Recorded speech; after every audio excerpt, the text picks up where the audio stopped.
baby.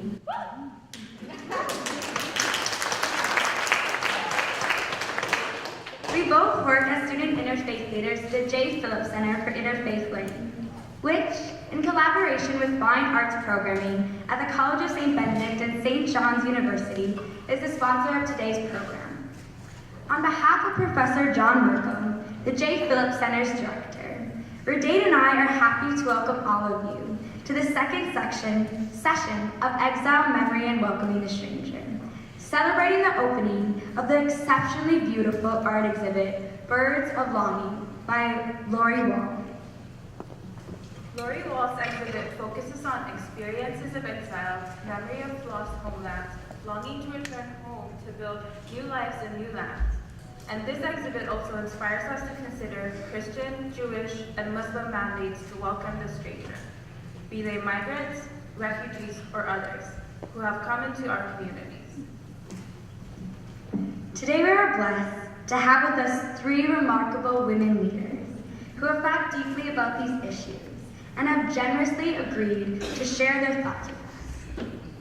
Speaking first, to join us in welcoming the other two speakers to our conferences will be Dr. Mary Dana Hinton, President of the College of St. Benedict.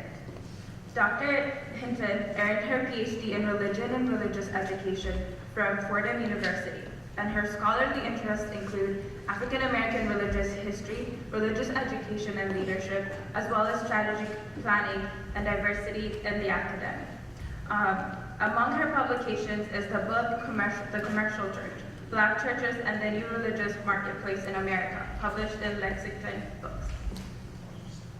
Our next speaker will be Rabbi Marcia Zimmerman, the senior rabbi at Temple Israel, Minneapolis, one of the largest Jewish congregations in the United States.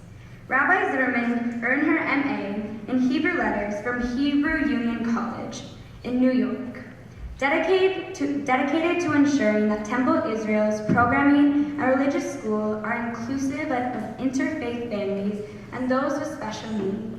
She has been deeply engaged in interfaith initiatives for many years. The final speaker will be Dr. Awa Abdi, Associate Professor at the Department of Sociology at the University of Minnesota.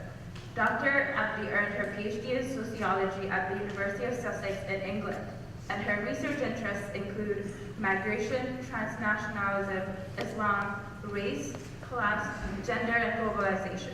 Among her publications is the book Elusive John, The Somali Diaspora and Borderless Muslim Identity, published in the University of Minnesota Press. After these speakers have finished their opening reflections with us, each speaking from within her own specific religious tradition, Verdane and I will pose some questions to them, and then welcome questions from the audience. Please join Danica and I in welcoming Dr. Mary Hinton to the podium to speak about Christian mandate to welcome strangers.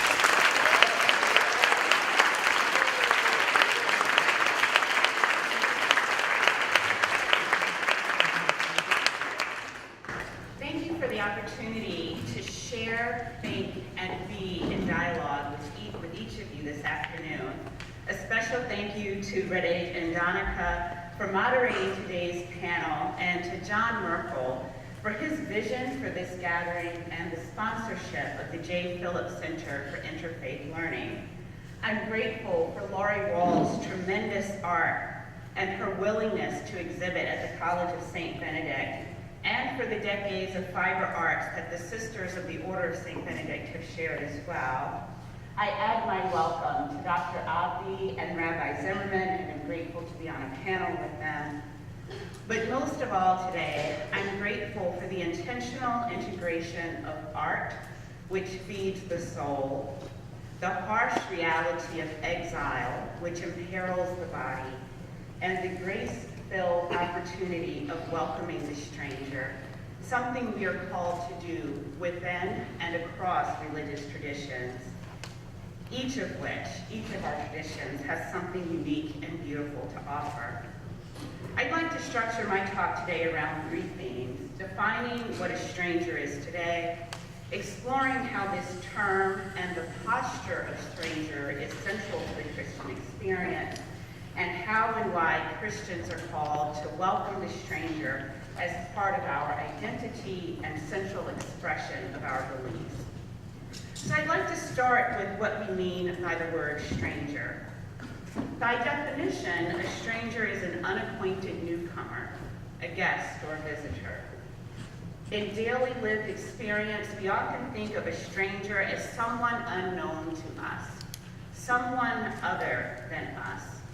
Yet in today's rhetoric, particularly domestically, which is where I will be focusing, the word stranger connotes not only a lack of knowing, but also a malignant difference, an implication of less than, a questionable way of being in the world. There's a sensibility today that implies I am normal, and since you are not me, you are a stranger. And because you are strange, I am right to fear you, and I am right to disempower you. In the past 12 months, the instances of strangers making the news has been proliferate. 3 young men using a bathroom in Starbucks, a young woman napping in a residence hall common room, a family going to the pool in their homeowners community, a young girl selling water on a hot day in a San Francisco neighborhood. In each of these instances, people were doing things incredibly familiar to all of us in this room, things we might indeed do. Go to the bathroom, take a nap, go swimming, respond to consumer need. Yet they were viewed as strangers, and their actions questioned to the point of garnering police involvement because someone who viewed themselves as normative thought the people engaging in the activities were strange. Strangers to be avoided, questioned, and suspicious of. The reaction to the stranger was not one of seeking understanding. Rather, the reaction was to identify the difference between two people and vilify one. So what does this mean for our topic today? Well, when we think about welcoming the stranger from a Christian perspective, I think we must intentionally, explicitly, and completely abandon contemporary notions of what it means to be a stranger. We have to reframe the stranger. The stranger is not someone to be avoided, questioned, and suspicious of. Rather, we must see the stranger as ourselves and encounter them accordingly. Indeed, the Old Testament affirms this perspective in Leviticus 19. When a foreigner resides among you in your land, do not mistreat them. The foreigner residing among you must be treated as your native born. Love them as yourself, for you were foreigners in Egypt. For Christians especially, this reframing of how we define and engage the stranger can be grounded in and supported by the recognition that Jesus was the ultimate stranger. That to profess a desire to be in relationship with Christ, to desire to truly encounter Christ, is to desire to be and to know the stranger. So why would I indicate Jesus as a stranger? Well, from the moment of the Annunciation, we recognize Jesus as apart from the rest of humanity. And Jesus himself proclaims it in Matthew 25:35. For I was hungry, and you gave me something to eat. I was thirsty, and you gave me something to drink. I was a stranger, and you invited me in. The scholar Patrick McCormick writes, in the New Testament, Jesus is both the stranger in need of hospitality and the generous host proclaiming and practicing the hospitality of God's heavenly banquet. The infant for whom there was no room in the inn, the child driven into exile, and the itinerant preacher without a place to rest his head is also the one who breaks and shares bread with hungry crowds that have followed him into the wilderness. By nearly every measure, Jesus was countercultural. Consider the ways Jesus engaged with those who would have been identified as strangers, as those to avoid, question, and be suspicious of. For example, his openly encountering, blessing, and forgiving sinners, the enslaved, and outcast was indeed estranged. Another example is the ways he engaged with women throughout his ministry and upon his resurrection. Jesus' openness to women and their voice established him as strange in his time, as other. Whether it was having a meal with Martha and Mary or forgiving the sins of the woman in Luke 7:39, Jesus is framed as the stranger, as the other. Perhaps part of what makes Jesus the ultimate stranger was his consistent insistence that his followers should engage the very people they would deem strange. That in fact, their spiritual lives depended on it. In Luke 12, we find, "Then Jesus said to his host, 'When you give a luncheon or dinner, do not invite your friends, your brothers or sisters, your relatives, or your rich neighbors. If you do, they may invite you back, and so you will be repaid. But when you give a banquet, invite the poor, the crippled, the lame, the blind, and you will be blessed.'" In no uncertain terms, Jesus commands each of us to encounter and welcome the stranger. And in Matthew 25, we find the central declarations of Jesus that support Christianity's social justice mission. "Truly I tell you, whatever you did for one of the least of these brothers and sisters of mine, you did for me." As Christians, we are to be judged by what we do for the stranger among us, the stranger who can be, and we are to presume is, Jesus. For those of us who have the fortune of being a part of this Benedictine community, our own rule of Benedict issues a similarly direct charge. In chapter 53, we find, "Let all guests who arrive be received like Christ, for he is going to say, 'I came as a guest and you received me.'" And the rule continues, "In the reception of the poor and the pilgrims, the greatest care and solicitude should be shown, because it is especially in them that Christ is received." As Christians, we are commanded to encounter and love those who are strangers. That is the heart of the Christian message, and to not behave in this way imperils our Christianity. Christians reenact this call to intimacy with the stranger through communion or Eucharist on a regular basis. At its core, the Eucharist is a reminder of the hunger and experience of the stranger. It is a call to attend to the suffering of another. Elizabeth Fiorenza wrote, "The central symbol of the Christian association is not a code or a holy place, not a formula or action, but the very concrete sharing of a meal in justice and love. The community gathered around the table of the Lord has to overcome its social stratifications and discriminations. Otherwise, it makes itself guilty and answerable for profaning the life and death of its Lord." Whether it's daily, weekly, monthly, or other timing, as Christians prepare to receive communion, we are preparing to take up the mantle of Christ's body and act as Christ did in the world. We become the stranger, and our bodies become food for the hungry stranger. Or as McCormick writes, "In the Eucharist, we celebrate a remembrance of the one who called us to show hospitality to the poor, to welcome sinners and outcasts as friends, and to become the servants of the lowly and downtrodden. In this anamnesis, we honor the dangerous memory of the one who took the form of a slave, who sided with the world's poor and oppressed, and who became one of its despised, disappeared, and executed scapegoats.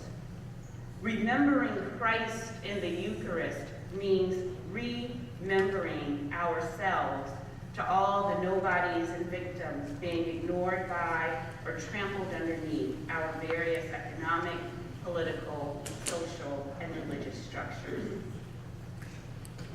The symbolism of the Eucharist makes a compelling case for spiritual solidarity with the stranger. Yet the Eucharist also calls us to an embodied relationship with the stranger and those who are hungry. When we eat and drink the body of Christ, who are we then obligated to feed? Whose thirst must we quench? Again, the spiritual resonance may be obvious, but the partaking of the body of Christ does not limit us to spiritual satiety.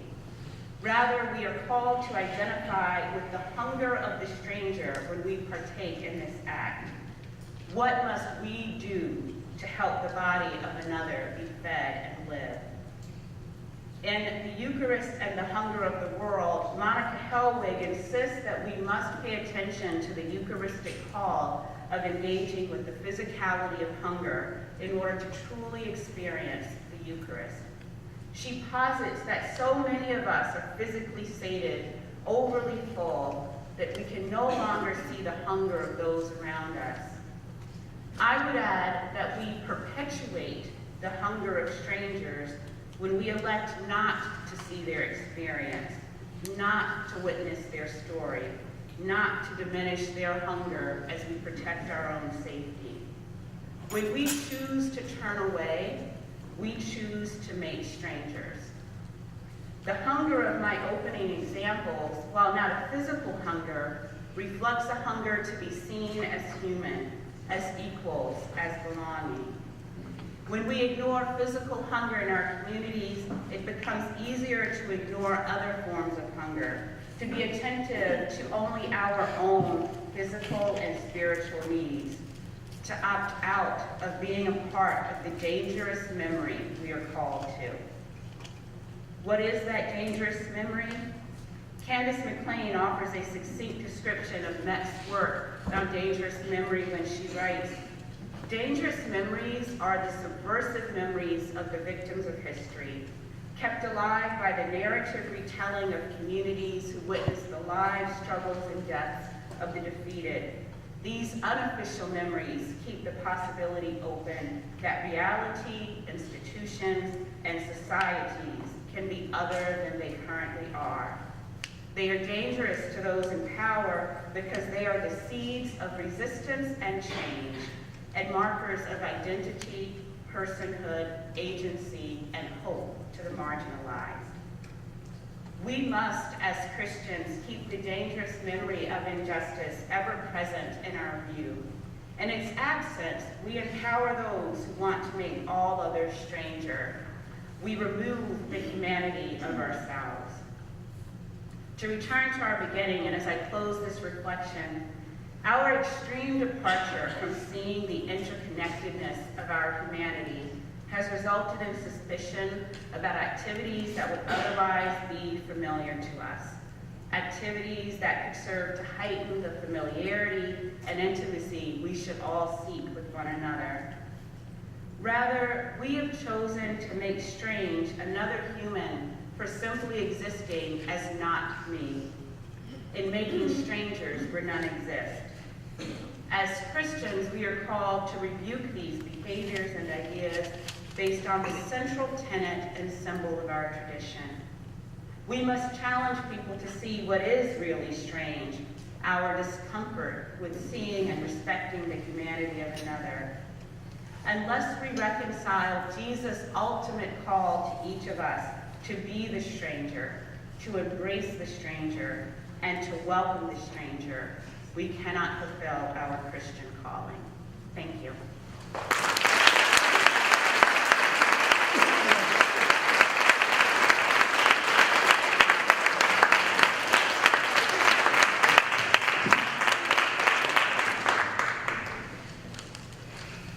So many years ago, at the turn of the century, my grandparents came to this country. They came from Russia, and my grandfather was my grandmother's Yiddish teacher.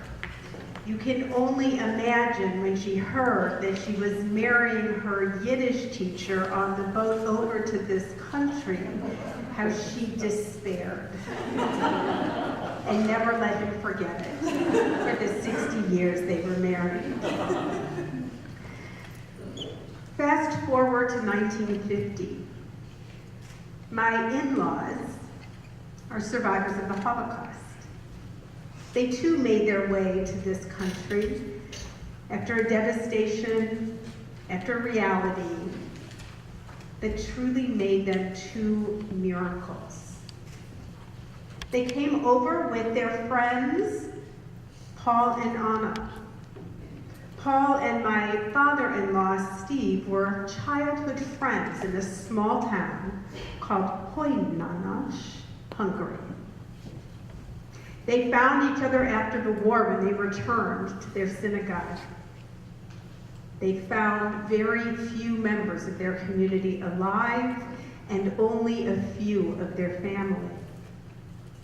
These 4 survivors of the Holocaust made their way to this country, becoming physicians, serving people, delivering babies, taking care of children with genetic diseases, and being psychiatrists who truly changed the way we look at psychoanalysis. These 4 people found their way and, after a long history, found a way to raise their families one house away from each other in Cincinnati, Ohio. The Ornsteins, the other family, and the Hornsteins, my family, will debate forever which came first, Orn or Horn, and that is the love they share. Now, my children and their children are the closest of friends, and we share Passover every year together. Anna Ornstein tells the story of being in Auschwitz and having typhoid fever. That was a death sentence. But somehow a Nazi nurse took care of her. And on her birthday, her mother, who also survived, brought her an apple core. She had been dreaming as she was getting better of having fruit. And so her mother brought her an apple core out of the trash as she came back from her work.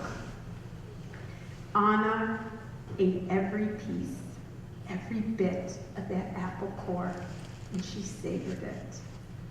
And to this day, she eats the entire apple, because that apple core is a reminder of a miracle and hope. My children would not be alive if it were not for people welcoming the stranger. My children would not do the work they are doing in this world were it not for the borders of this country being open to 4 refugees, to 4 survivors of the Holocaust. We are told 36 times in the 5 books of Moses to welcome the stranger, for we were strangers in the land of Egypt. And it is a pervasive teaching in Judaism. But it is interesting because I feel as though that isn't enough. It hasn't been enough.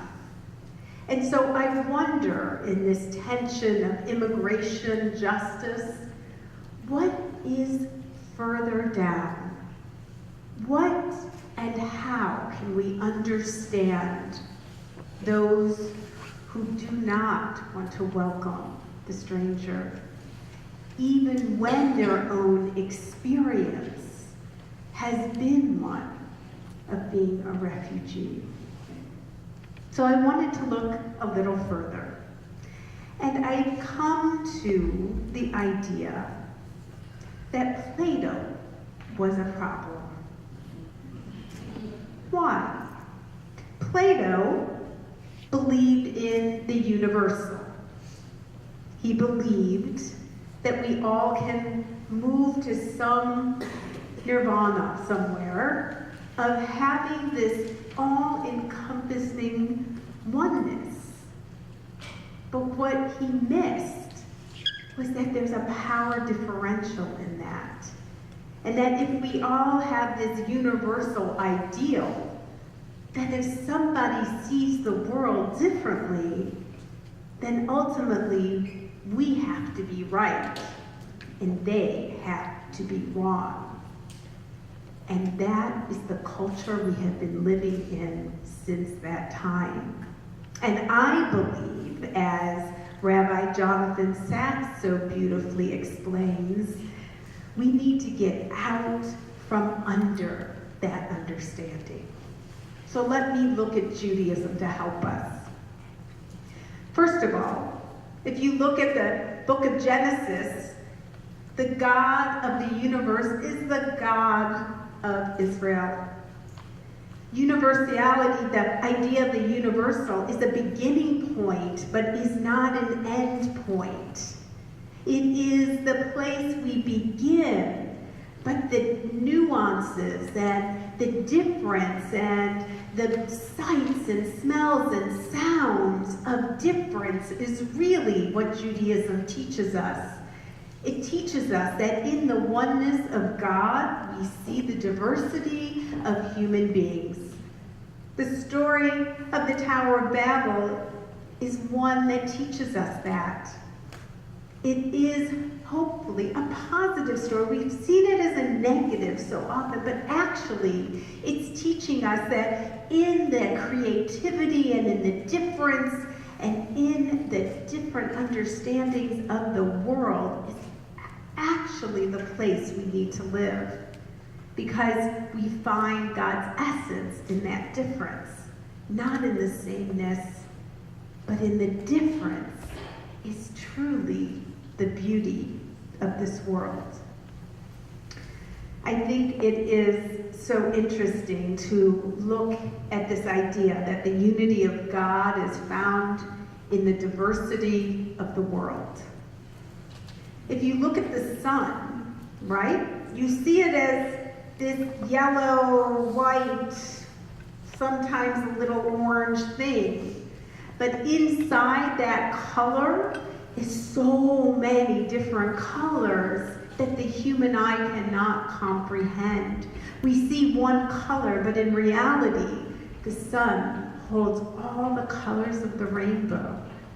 But we can only see that when it's refracted, when it's brought to who we are.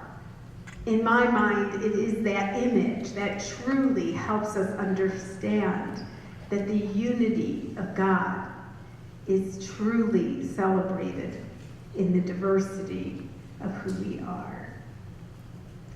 I have a hope. Religion has been part of a lot of problems. I don't try and defend religion. I find it actually belittling for those who do, because we've been part of the problem. But we then need to be part of the solution. And I believe we can. Religion, for me, is truly about not accepting our circumstances, but being agents for a changing world. It is helping us understand that we have a way to respond to the realities that come our way. We are not the product of circumstances alone, but we have the ability to rise up to truly celebrate God's world. I like to say God doesn't make mistakes, but we sure do. God created people in many hues and colors and many gender identities. And if God is strong enough to have created us all, then why can't we get our act together to actually accept God's world rather than deciding what is right or wrong in the Platonic Plato perspective? So here, we have the ability to be agents of looking at this world There's a wonderful story in the Talmud about a person who is questioning and testing a rabbi. There's lots of those. And the Talmud, believe it or not, the rabbi always outsmarts them. Isn't that amazing? I tell ya, just amazing. So, what do? A man holds a dove in his hand and he says, Rabbi, is the dove alive or dead? The rabbi knows exactly what's going to happen. If the rabbi says the dove is alive, the man will, with his bare hands, kill the bird. If the rabbi says the dove is dead, the man will let the dove go free. So the rabbi looks at the man and says, the answer is in your hands. That's exactly where we are today. We hold the ability to rise up. And I believe religious tradition can be brought to the forefront of that rising up. And I believe that my own tradition has voice in speaking truth to power. And I believe that our traditions, in conversation with each other, are the antidote to religious violence. So here, the answer is held in our hands. Let us work together to figure the future. So now I want to finish with one last piece. They say that a golfer, I'm not a golfer, so you tell me if it's true. I hate golf, but this is a good thing. A golfer has to actually imagine where the golf ball is going. Imagine the hole that the golf ball should be traveling to before hitting it. You need to aim it. It's also said physicians need to know the different organs in our bodies in order to examine us and to feel a liver and to feel a stomach. They have to have the vision first, and then they implement it. So I think that's really what we need to do as religious people, or perhaps people who aren't religious. We need to get together, and that is view the world as we want it, not as it is, but as we want it. And then start walking and working towards that end. And I know what I want. I want a world where there isn't a power narrative, where there's only one perspective on history. I want to hear history from the varied and beautiful and painful experiences of others. And I hope that we as white people will not be fragile, where we try and argue. And I hope that the men in this room will not be fragile and want to get their story out. Those of us who have had the microphone for many, many, many centuries need to turn it off and listen. That's a world I want to live in, because I really believe that God's unity is in diversity. We just haven't been diverse enough. And so I end this talk with one more story. Of course, the rabbi's going to be right. You with me? You with me? There's a monk. See, we got another religion in this one. There's a monk. And there's an order. And this order has never, for a long, long time, 30, 40 years, it's not had a new inductee. And they're getting older, and there's like 4 of them left, and they're in their 80s. And so one of them goes out into the field to meditate on the fact that this order is going to die with the last member.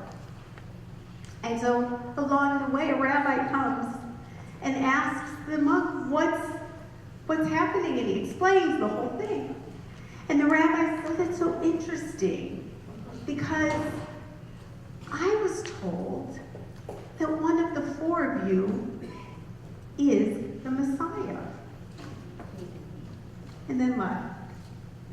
The man goes back to his colleagues and tells them the story and is so excited. And all of a sudden they began treating each other so differently with respect and love. And instead of feeling the death of something, they felt enlivened by this hope and this dream. And this awareness that one of them is going to change the world. And lo and behold, guess what happens? There's an attraction from younger people to come to this order. So it doesn't die. It lives. And it's vibrant and it's beautiful. And so we need to believe that whoever we come in contact with is the Messiah. And then our world will truly not be a strange one at all. Thank you.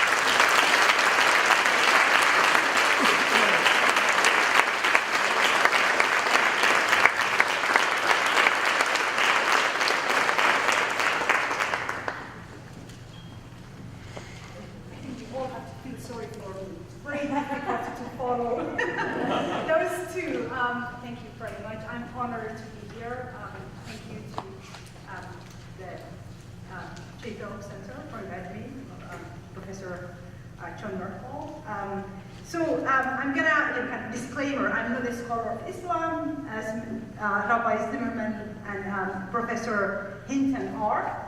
But I'm a sociologist, and I will talk about what I do best, I guess. So I'm going to start with the concept of the stranger. By the way, thank you very much to our moderators, and thank you for being here, of course. So I'm going to start with the concept of the stranger. What I would like to mention is that this is a very sociological concept, and has been epitomized in an essay by George Simmel from 1908. He was a German Jew who really, beginning of the 20th century, was placed at a very, I think, special place to reflect on what it means to belong and not to belong. I'm going to quote a short paragraph of his article, and it says, "The stranger is being discussed here, not in the sense often touched upon in the past as the wanderer who comes today and goes tomorrow, but rather as the person who comes today and stays tomorrow. He is, so to speak, the potential wanderer. Although he has not moved on, he has not quite overcome the freedom of coming and going. He is fixed within a particular spatial group, or within a group whose boundaries are similar to spatial boundaries. But his position in this group is determined essentially by the fact that he has not belonged to it from the beginning, that he imports qualities into it which do not and cannot stem from the group itself." End of quote. So I would like to highlight as sociologists how the concept of the stranger relates to the concept of being in exile or being a newcomer, being an other whose presence might create both challenges and opportunities for the newcomer as well as the larger receiving community that one might join. And even though the concept of the stranger often, we think of it as kind of, the immigrant or the refugee, sociologists also sometimes talk about the stranger as the marginal man or marginal woman, the person who is in the group but not of it. But for this, I think for the purpose of this panel, I will focus more on the newcomer, because I work on migration, and that's the field of my expertise.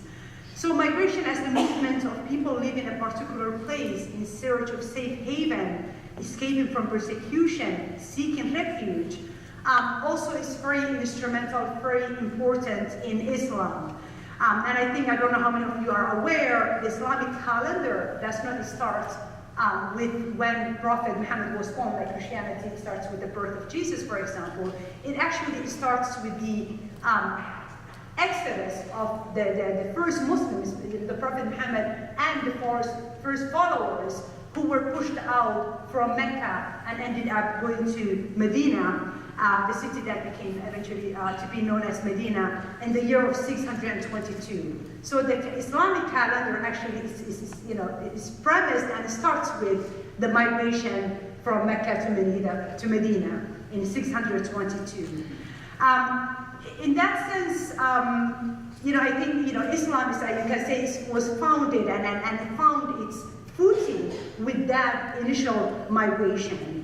And when Muhammad and his first followers got to Medina, there was no large Muslim community to welcome it. The people who received it were the Jewish community who were there, and the people who were called pagans, non-Muslims, idol worshippers, who were there. So they offered him safe haven, and actually welcomed him to that city because he was renowned as being someone, imam, someone who was just and who could mediate the types of disputes that existed in that tribal society.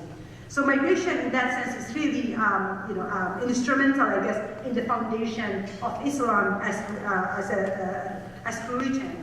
And there's another migration that's often discussed in Islam, and there's a whole corpus of that I'm not expert on, but in terms of both hadiths, the sayings and the practices of the Prophet, but also of the Quran, of those migrations and how important they were.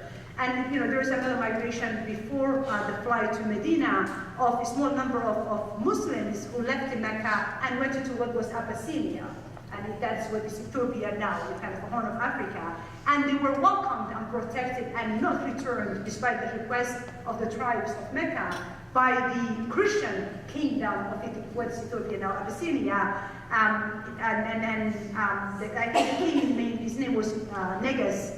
And that is oftentimes, again, there are verses of the Quran that talk about that foundation of kind of Islamic Christian relationships, of reciprocity, of cooperation, and that's very, very important. So in that sense, the concept of kind of receiving the other, regardless of race, language, religiosity, or nationality, is very, very important. And there's a concept, within the Muslim population called Ummah, kind of Muslim brotherhood, Muslims who are dispersed around the globe, that I want to focus on a little bit, and I will draw from my own research in South Africa. So there's a book that I wrote that came out a couple of years ago, that is Somali migration to South Africa, United Arab Emirates, and the US. And I will focus on the South African case because it's a place where Somali migration became successful in large part due to the reception that the Somalis have received from the Muslim Indian community in South Africa. So Somalis, like Muslims everywhere, share a strong belief in being part of a global Muslim community. As a diverse and dispersed people, there's this idea of there's a shared commitment to faith and brotherhood. So whether you're a Muslim in China or Muslim in Nigeria or Muslim in the US, there is this idea that you have something that you share, something that you hold dear together. And for Somali migration to South Africa, faith was instrumental for the survival of especially the first wave of migrants. Eventually the community becomes strong enough to provide the type of support that they need. But initially, most Somalis, when they came, I have a chapter called, looking out for the minarets.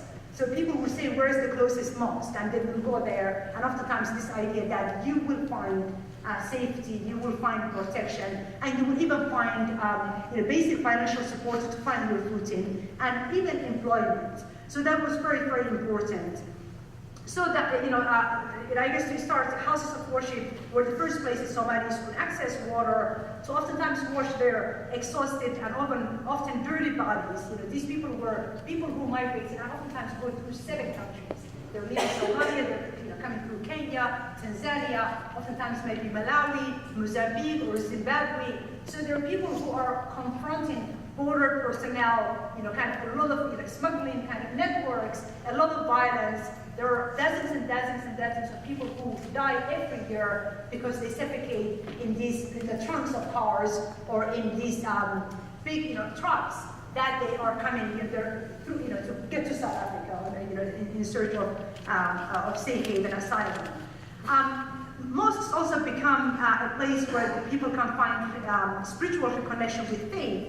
And especially when you are vulnerable, when you are migrating, oftentimes when you have very little with you, and there is so much uncertainty confronting you, faith becomes even more important at that time. So the sense of ummah that Somalis going to the mosque or kind of going to a small kind of charity networks that the Indian Muslim community in South Africa started, those are really, they make or break the refugee, the migrant, in terms of how they survive and how they come out of the experience of migration.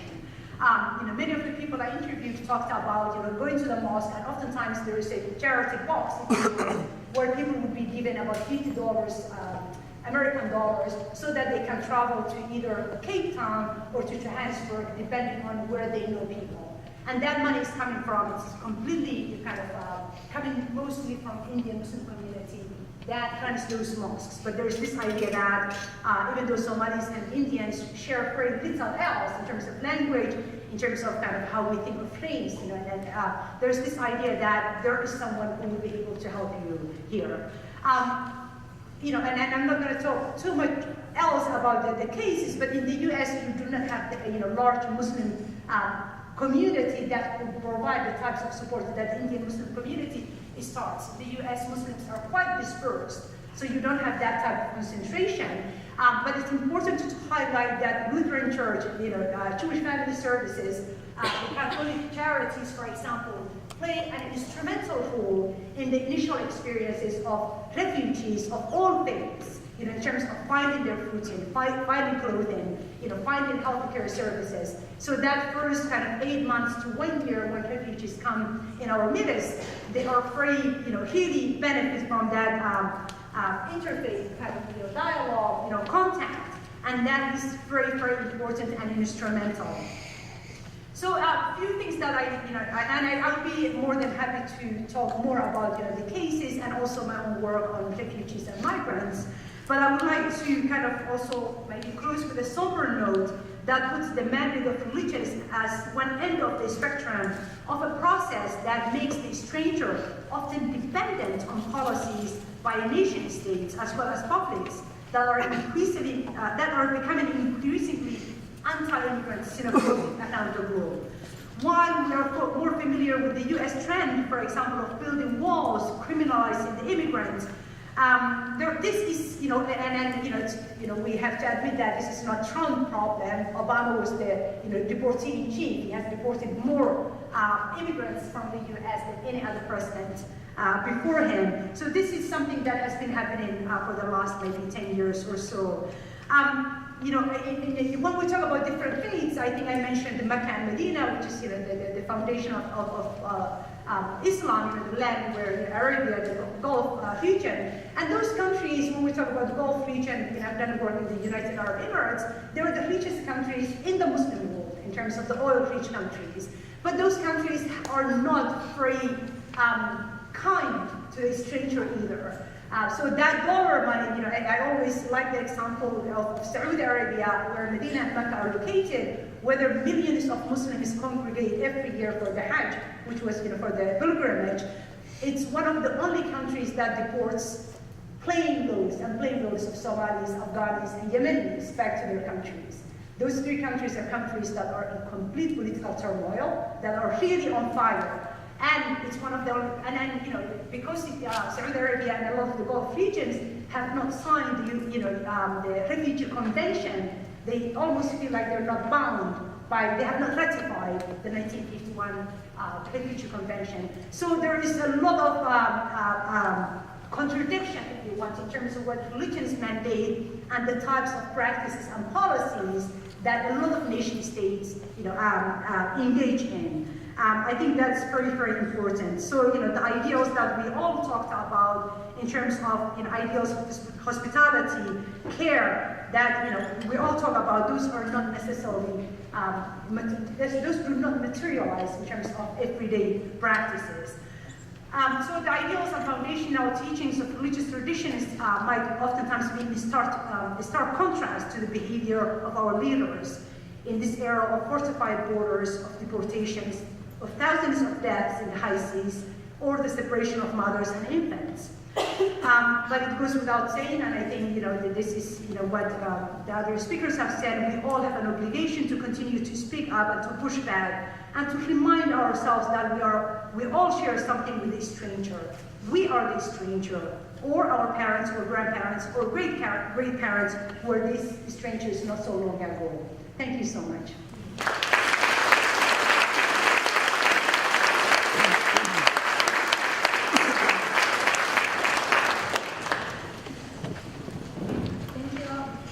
Thank you three so much for everything that you shared. It was very inspiring. I have a question for President Hinton. I want to say thank you for using the Eucharist as a way for us to become a stranger. I never thought about it that way. Louder, please. Bring it Can closer. you hear me? Oh, okay. My question is, would you please give us an example of how welcoming a stranger has played out in a specific Christian religious tradition or community with which you are familiar? Absolutely. So, the bulk of my research in this area focuses on the historic Black church. And certainly during enslavement, the church was known as the invisible institution because it wasn't allowed to exist. There were explicit laws prohibiting the congregation of the enslaved for any purposes up to and including for religious worship. And so certainly that church as a body was the stranger, and it had to exist in a land where the humanity of the people involved was questioned. And so in the historic Black church, the church became, and the rituals of the church became, the very explicit welcoming of the stranger. Whether you were known or not known, you could come into the community and be a part of that worship and that affirmation of one's humanity. That's sort of where the intersection of dangerous memory comes in. The church itself became the place for that dangerous memory. It became the place where hope was held out for a better structure, for a better future, for hope for the marginalized. And the church began to, through its narrative and through its practices, to perpetuate that dangerous memory so that everyone could hold out hope for more just structures. And one specific way that it was played out that I find particularly compelling is around some of the food rituals and the importance of food in the communal family table. So part of welcoming the stranger quite literally meant, how do you feed the stranger upon welcoming them?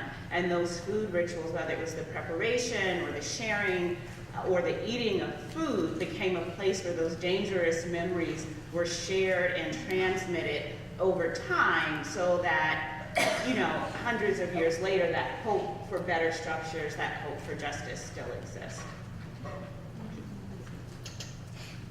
Rabbi Zimmerman, I've heard that your congregation is very much. I've heard that your congregation is very much focused on social justice issues. Can you tell us a little bit about what you've done as a community to engage in the immigration justice movement? Sure. So we are a Jewish congregation that stayed in the city, which was not the norm for many. Many of the congregations went to the suburbs, and one congregation went from St. Paul to Minneapolis, but not in the city. We've had 140 years in the city of Minneapolis, and 90 years of where we actually presently are. So I always say our address is our mission and vision.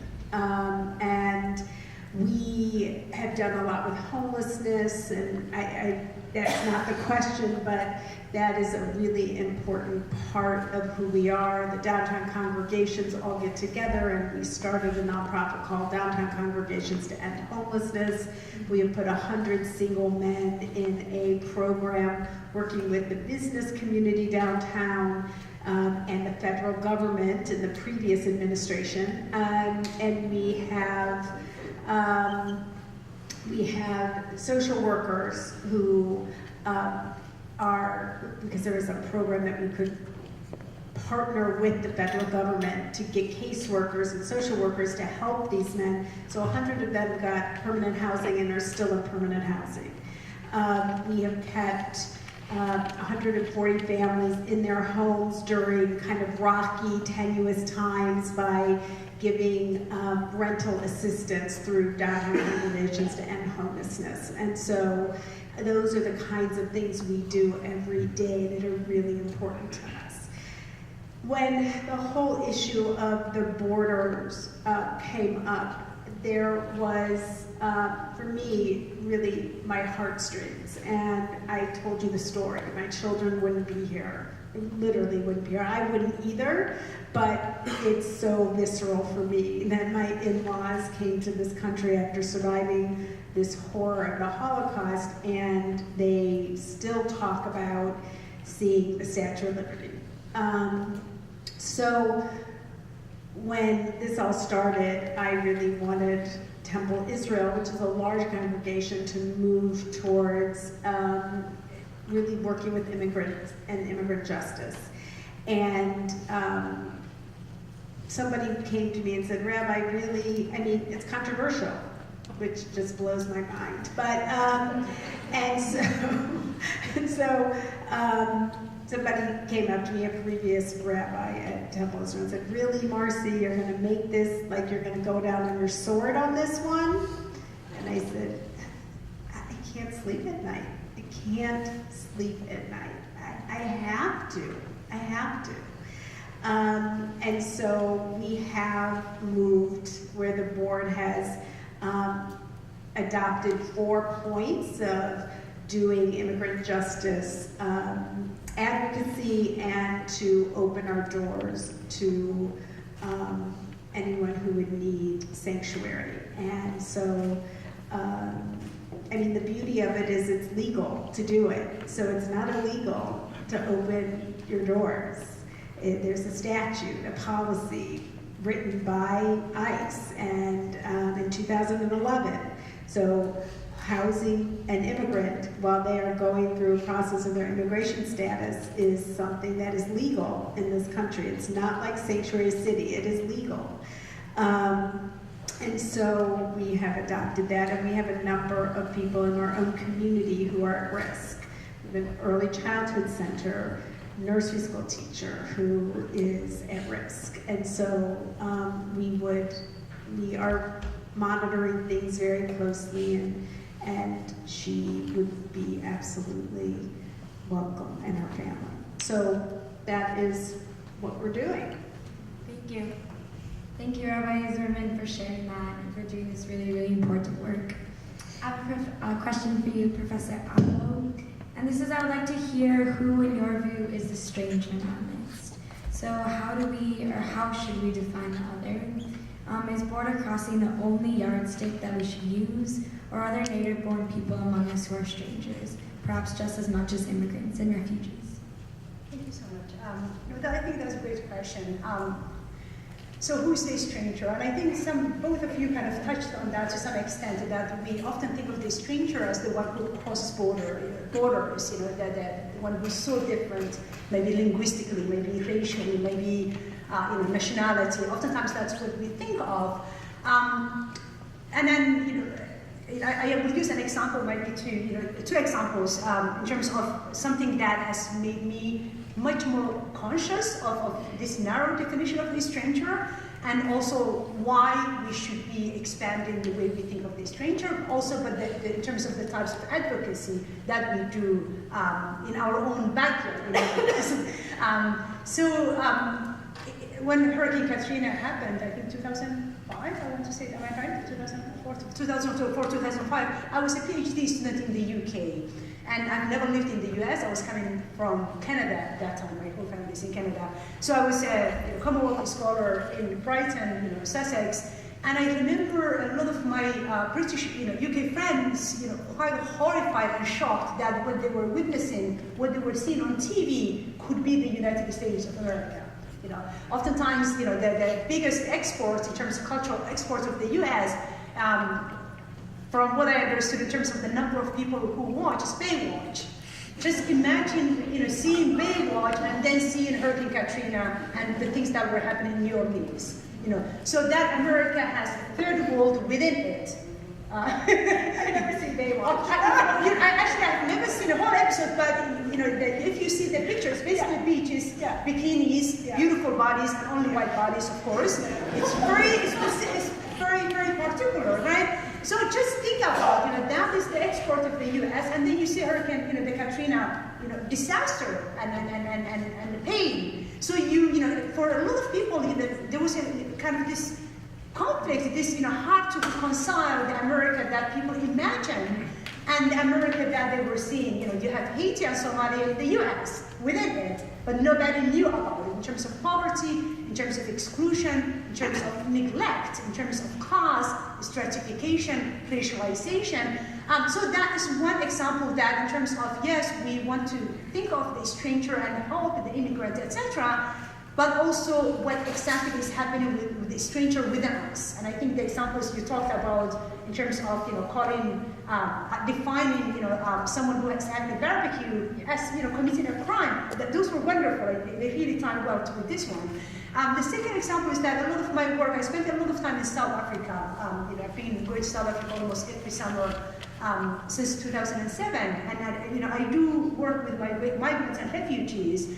And I don't know how many of you are aware, but there's been a lot of what is called xenophobic violence against migrants and refugees in South Africa. And even though my work, oftentimes is both, theoretical but also policy-oriented, I want to advocate for the protection of the refugee, I actually found it very difficult to deal with how the poor South African black person was being portrayed and defined as this unsavable, innate criminal. Kind of this idea that, that a lot of what some of the language that even some scholars use is that when the South African apartheid struggle was going on, other African nations were supporting and protecting those in exile. And now that the other immigrants, refugees, and migrants are coming from the north in seek of safe haven and opportunities with the fall of apartheid, the South Africans are repaying them with violence. But what nobody is saying is that South Africa is more unequal today than it was in 1994 when apartheid collapsed. So the types of stratification, the types of violence, the types of segregation that existed under apartheid did not collapse with the end of apartheid. The marginality and the poverty really persists. So I've written a few things actually, for anyone interested. I've written papers, but also I wrote an op-ed for CNN in the past, really kind of pushing back against this, simplistic kind of, the government also wants to take hands off and say more incarceration. South Africa with the US and Russia is the top countries that incarcerate the highest number of people around the world. So it's like, let's, put more people under bars, but not talk about social justice and kind of equity and kind of redistribution of wealth, etc. So, both of those kind of, examples really make you think of, yes, we should think of the migrant. We should think of feeding and receiving and extending a welcoming hand to the migrant, to the refugee, to the stranger. But we have so many strangers, whether it's the drug addict or the LGBT youth or the African American kind of inner city poverty or rural whites who are completely invisible. How do we think of the marginalized in our own neighborhoods, in our own backyards, in our own country that also deserve kindness, helping hand. So in terms of both policy, but also in terms of actions, whether it's through faith organizations, or whether it's kind of individual kind of voluntary kind of initiatives that we take, we should start thinking of the stranger not as the other, and oftentimes that's the easy one. But I think there is, there's been a lot of discussion of the children being taken from the parents in terms of the immigrants, and there have been question of why don't we also think about what is happening with, the hundreds of thousands of children stuck in foster homes in the U.S. Those also deserve our compassion. They deserve our attention. So really for us to grapple with the contradictions that surround us in our own societies that are as important as extending a helping hand and really pushing back from any form of violence that's subjected to the stranger. Thank you. As much as we're excited to ask you more questions, we'd like to open it up to the audience. So as you can see, there are two mics right on the left and right on over there. So you can come up.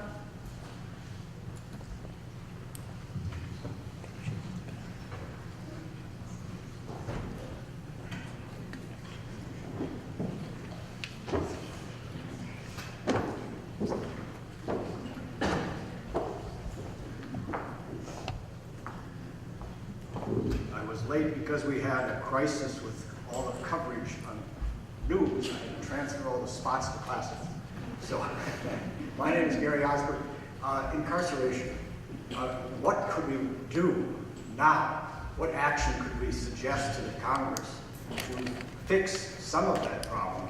As you pointed out, Professor, the United States of America is number 1% of incarceration, and most of those are African American people of color. I wish I had a good answer, or no, absolutely. I don't know if I want to say fortunately. I think there has been some changes happening. You're absolutely right. There are way too many people who are behind bars, and oftentimes not necessarily because they're in danger to society, but the types of policies that we have put into place in terms of war on drugs, etc. For example, from the 1980s onwards. But there has been, I think, I don't want to say, there has been a crisis of the prison system itself in terms of, for example, the cost of keeping people behind bars. So there are many states all over the years. I think it's a national movement that is now kind of, trying to not necessarily turn the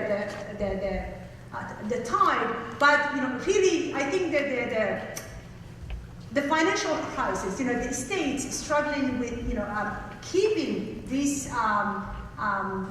people behind bars. There has been, I think, a trend, and definitely in California, but New York also, of early releases of multiple types of probation, I guess, programs to try to ease the pressure from imprisonment. And also, I think, in terms of the whole discussion about marijuana, the legalization of marijuana, which is, again, national, but also global in terms of Canada now, already has legalized marijuana. So there is, I think, I'm hoping a trend of putting, I guess, not having as many young people ending up in prison because they were, carrying a little bit of, small amounts of marijuana that normally would not get anyone else. And again, oftentimes the people who live in inner city communities that are over-policed, etc. So I think that the tables, I think there is some change happening, but it really still continues to be a crisis. And imprisonment is not only these men behind bars, but it's families and whole communities that are devastated, and kind of the repercussions in terms of how much they affect society, people not being able to vote, kind of the types of disfranchisement, that's related to being in prison. Those are all problematic, but I'm hoping that some change is happening as slow as it might be. I would just say two quick things. One is that I always help people understand the racism in our incarceration rates by saying, I'm sure this doesn't happen at St. Ben's or St. John's, but if police went to any liberal arts college at any time of the day, any day of the week, and went into a dorm, they could incarcerate the entire dorm. So let's not accept McAllister where I went, yes. So I'm just saying, let me just say that often like brings people into, oh my God, you're right. You know, I always like to say my children. I'm just going to out my children here. So I think that shows kind of what the reality is. And the other part I would just say is that my daughter spent a semester in Spain, as many kids do, and she volunteered. She had to do a volunteer project. She volunteered at the local prison. And she called me, she said, Mom, you won't believe it. Like, in the year or two when a person is finishing their sentence, they get to go home every weekend. And so what happens is that they get reincorporated into their community, and they come back with support services with other people who are absolutely in the same situation, and that the incarceration rate really goes down, and there isn't this kind of pushing people out the door to the world of like nothing, no support whatsoever. And so the reincarceration rate is so it's so smart. And I think we just have to know that there are other ways of doing this that we have not done our homework. Best practices we do for, large corporations all the time. But for like the reality of people's lives, we don't do best practices. So that's my other kind of eye-opening experience. I guess, Gary, I would ask that we think about investing before incarceration becomes the issue. I think that if we invested in education, public education, private education at the same rates in which we invest in prison systems, I think we would turn the tables a little bit. I think ensuring that young children have access to books, that young children have access to high quality education with teachers who are paid more than a living wage and have access to good education and good nutrition. I think you can mitigate the incarceration problem by investing more in the front end. I want to echo something that Rabbi Zimmerman said about the goals of rehabilitation. Colette Peters, a 92 graduate of St. Ben's, is the head of the Oregon Bureau of Prisons, and she talks extensively about the value of seeing the humanity of the people in the system. And I think we have to see that humanity, again, in every single person. Is how do we do that? And that requires nuance and sophistication when you're the subject of a crime, or the object of a crime. How do you find that humanity when your humanity was compromised? And so how do we have those dialogues? The one data point that Colette often shares in her talks is that education is the single biggest determining factor of whether or not someone is a recidivist or is reincarcerated.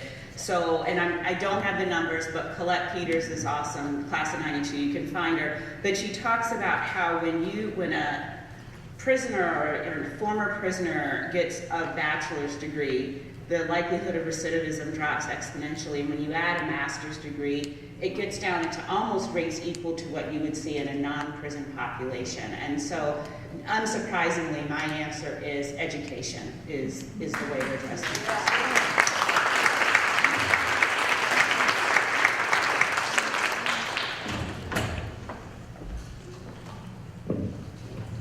Thank you for welcoming me to the stage. Thank you. You guys were amazing, very insightful. I came a little late into the talk, and thank you, Dr. Hinton. You've been our leaders the last 4 years. I was here before I graduated, and I appreciate you with every ounce of love I have in my body for your leadership. And before I even dive into my question, I would like to thank Dr. Marco in both being a mentor, but at the same time, a strong supporter of love and welcoming each other.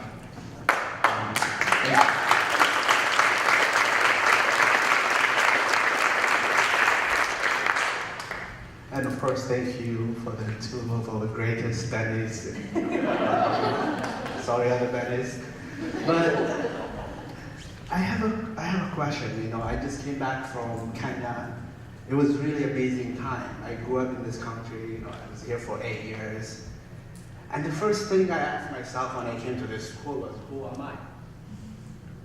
And oftentimes when it comes to these conversations about welcoming one another, it's all centered around, I already know who you are. So how can you judge me by looking at me while I don't even know who I am? We should pose that to Plato or someone, and we need some sort of answer to that. But I have two questions. My first question goes to you, Hawa, and I just... Hawa? And the sad thing is, I just figured I'm related to her as well, and I can't say her name. You see, that's how big the world is. Hawa and Javier, when in the 60s, there was this dynamic movement in Somalia. Every time I have to explain who Somalis are, I look at, I get this looks where, in a way, people feel sorry, but we're very dynamic, vibrant people.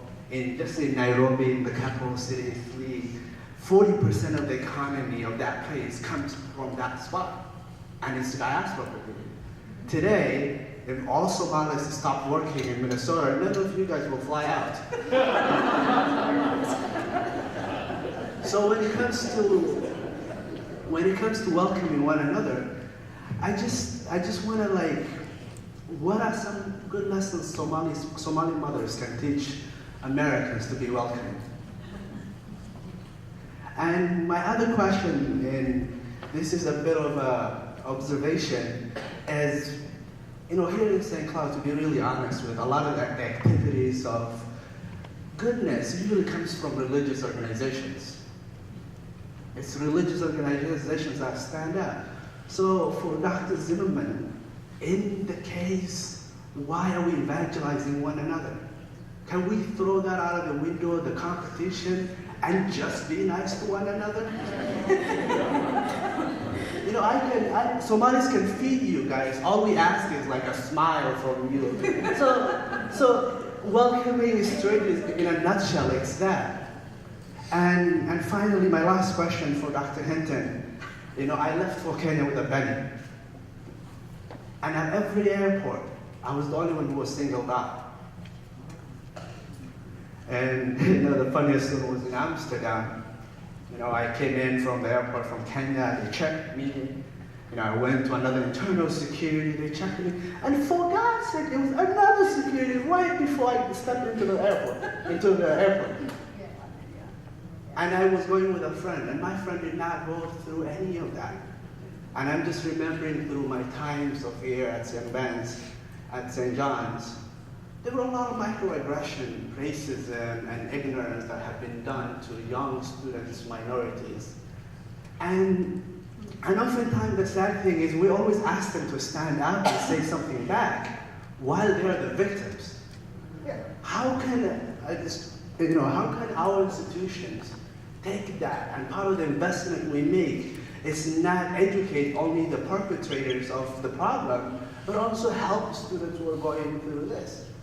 And whether it becomes, I would like to hear some of the ways that we have done, because I know St. Ben's is leader in terms of diversity. We just opened up our first prayer room. I was advocating that for 2 years. And I think we need to acknowledge the good that we do for one another, but what can we do more? And thank you for having me. Thank you for giving us a wonderful panel. Well, thank you very much for the question. Nice meeting you. We'll talk later to figure out how we're related. In terms of, you said, Somalis are known here as, people who came from a country that was in turmoil, political turmoil. It's oftentimes, called one of the only kind of complete failed states. So there is this idea that you are,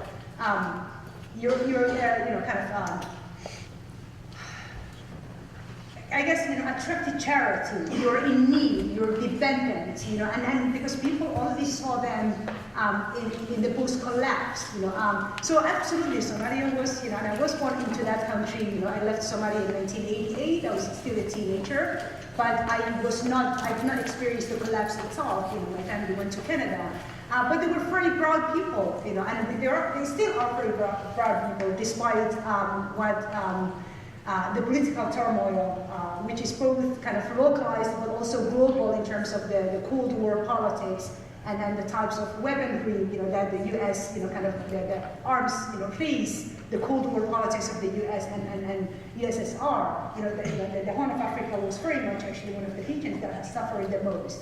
So it's very, both kind of local kind of, clan conflict, but also that was fed in terms of, how things ended up. That was also a chess game of global power kind of dynamics. But they're very, Somalis are very broad people, very strong people. You said, what can Somali families or Somali women teach? I often think of Somali mothers, especially, as kind of limitless kind of wealth, in terms of what they can do and what they can give. And I genuinely don't believe that any Somali child or any Somali would have survived without the strength of Somali women. And I've done field work in refugee camps where you have women who are taking care of 8 children. Oftentimes the husband might be there, but oftentimes men. And I've written a lot about the emasculation of being a refugee for men, whose culture and religion oftentimes gives them the title of being the breadwinners, the head of the families, but the reality and the conditions of war have kind of really disempowers them, where they are in certain ways they're there, but they might be viewed as useless. If you cannot provide and protect your family, not only do you lose your nation, not only do you lose your home, but you lose who you are. What made you a man. So I've a lot of literature on that I've written. But women are the ones who oftentimes continue to feed the children and still allow the men to maintain that title of the head of the household, even if it does not carry any material, contribution that the man can give to the family, so that they do not further kind of feel them useless, I guess. And I often tell people when I was growing up, there was 8 of us. My mother and my father passed on when we were young, but my mother raised us so alone. But we always had 10, or 12 other cousins and distant uncles living with us, and there was never ever a question of, we have too many people here. You share what you have. So in terms of that idea of hospitality, generosity, where you never ever turn the stranger away. Not only do you not turn them away, but you feed them first before you feed yourself. It's really something that is very much ingrained in Somali culture, and that Somali women, to me, continue to carry and to teach their children. So my hat off to Somali women. I don't think none of us, especially my generation, can understand the types of pain, the types of sacrifices, the types of kind of strength that Somali women and Somalis in general, it's really not easy to imagine what people have survived. It's very easy to say, they're under our border, we ban them, they don't come. But people, in terms of the types of articulated and resolved kind of types of traumas that displacement carries, and it's not oftentimes displacement of only leaving Somalia, but oftentimes displacement of trying to cross multiple borders so that you can get your children to safety. So it oftentimes, by the time you make it to the U.S., there is nothing that has been given. There, oftentimes, sometimes being at the right place, the right time, having the right family, and on the other side, some, selflessness that people, have, I guess, generosity of family and friends and kin and community. But oftentimes there is also so much unarticulated, unacknowledged pain and cost that migration entails. And that we all carry with us. I think, there's a lot of literature on the Holocaust in terms of how trauma, is transmitted, how it's carried. And I genuinely believe that also is a big part of what we need to eventually deal with, that we need to articulate and address and hopefully heal. But yes, a lot of strength, but also a lot of also sacrifice and pain. Yeah, thank you. So what I can just say is that Judaism doesn't proselytize at all. So there you go. Maybe. So I think that, I think it goes back to Plato, in all honesty, the desire for what's universal, and then who gets to define what's universal, and then everyone else is seen as less than. And we really need to get that out of our culture and out of our reality, and because it becomes a place of fundamentalism and of fanaticism, in all honesty. Because if you feel like you are so right and you hold truth with a capital T, with Jews, let me just tell you, there are 10 Jews in a room and there are 20 opinions. We fight against ourselves. So that's kind of who we are, people of disagreement, and proud of it. So there you go. So that's my answer. I think we may be running out of time, so I will give a very brief response. The one program that I hope you'll learn more about is our Becoming Community program at St. Ben's and St. John's, which is our effort to recognize that community is a living, breathing thing, and every single day, every person on our campus shapes and reshapes, expands and contracts our community by their very presence. And that's an initiative. I know Amanda's here. I can't tell if Brandon is here because I can't see because of the lights.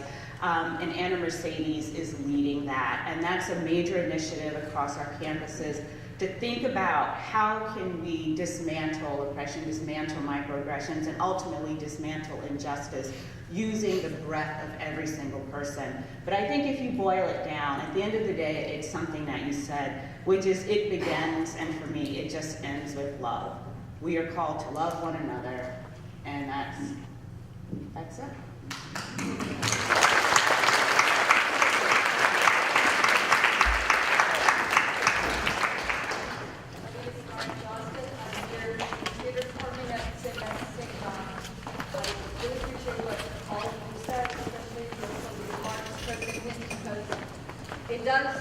It is up to each one of us, even the students who are walking out right now, as to what you choose to do with other people. The last thing I would like to say, and this is for I appreciate the great religions of the book, the Judeo-Christian and Islam, but the great exiles, I think, that are always the invisible ones, are the Native Americans, because we act as if they don't exist. And I would like each of you, the next time you look at the Minnesota state flag, to look at the logo. On the eastern side, the farmers are moving in. On the west, the Native American is on a horse being sent off to South Dakota into the sunset. And I just feel, if we're going to talk about exile, we've got our own exiles that we usually just seem to forget to even think.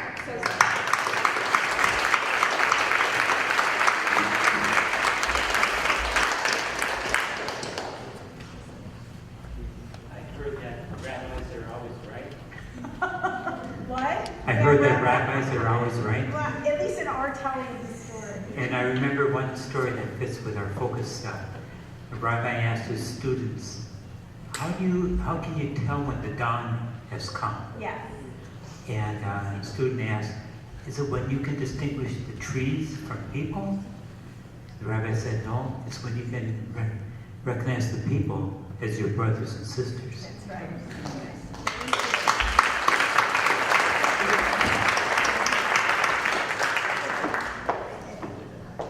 I am Jill W. Kuhn, and I am the director of the galleries. And we could keep this discussion going on for some time, but it is time for us to close.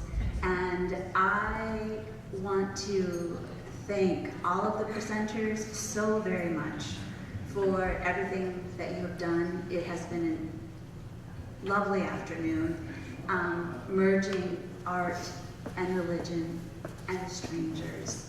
And I don't want you to be a stranger to the gallery. I would love for you to continue if you have additional questions. I'm sure our panelists will be able to be here, and our artists Lori Wall will be conducting a short artist talk in the gallery at 6:15. We have refreshments right outside this door, and I would love for you to join us and to not be a stranger.